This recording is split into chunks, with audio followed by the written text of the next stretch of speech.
Subscribe Prudent Social Media channel and press bell icon for latest notifications. मेरे लिए लता दीदी सूर साम्राज्य के साथ साथ और जिसको कहते हुए मुझे गर्व अनुभव होता है वो मेरी बड़ी बहन थी। शायद बहुत दशकों के बाद ये पहला राखी का त्योहार जब आएगा दीदी नहीं होगी। कोई सम्मान ग्रहण करना, मैं थोड़ा उन विषय में दूर ही रहा हूं, मैं अपने आप को एडजस्ट नहीं कर पाता हूं।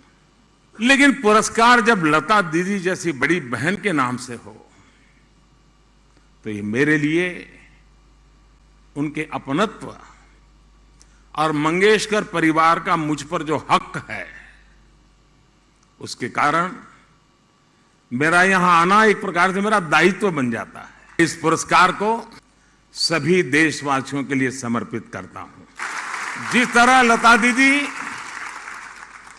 जन जन की थी उसी तरह उनके नाम से मुझे दिया गया है पुरस्कार भी जन जन का है। मैं उनको बहुत आदर करता था, लेकिन वो क्या कहती थी?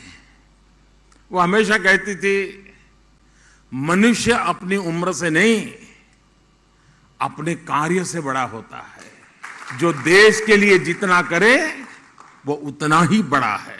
सफलता के शिखर पर ऐसी सोच से व्यक्ति की महानता उसका हमें एहसास होता है।